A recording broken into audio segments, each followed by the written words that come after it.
விளாத்திக்குளம் திமுக MLA Markandeyan கைது செய்யப்பட்டுள்ளார். செய்தியாளர் ஷேக் மதார் இணைப்பில் இருக்கிறார். ஷேக் மதார், வணக்கம். கூடுதல் விவரம் என்ன, சொல்லுங்க. வணக்கம். தூத்துக்குடி மாவட்டம் கோயில்பட்டியில் வடக்கு மாவட்ட திமுக சார்பில் நன்றி அறிவிக்கும் பொதுக்கூட்டம் நடைபெற்றது.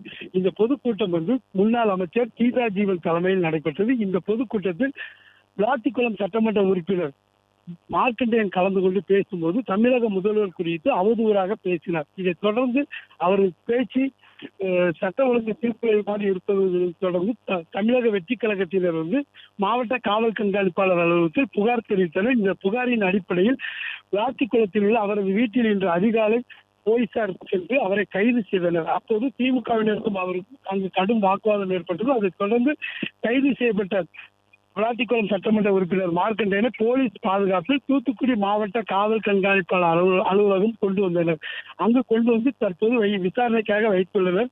அதனால் அங்கு திமுகவினர் தொடர்ந்து கூடி வருவதால் அந்த பகுதியில் 4 பகுதியில் பலத்த போலீஸ் பாதுகாப்பு போடப்பட்டுள்ளது.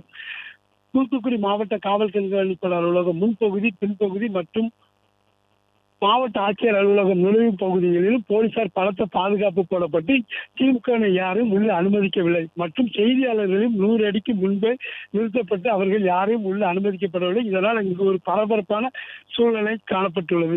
கடந்த சில தினங்களுக்கு முன்பு தமிழக முதல்வர் குறித்து அவதூறாக பேசியதாக அனிதா ராதாகிருஷ்ணனை கைது செய்து தூத்துக்குடி மாவட்ட காவல் கண்காணிப்பாளர் அலுவலகத்தில் வைத்து 5 மணி நேரத்திற்கு மேலாக விசாரணை நடைபெற்று பின்னர் நீதிமன்றத்தில் ஆஜர்படுத்தப்பட்டு அவர் ஜாமீனில் வெளியே வந்தது குறிப்பிடத்தக்கது.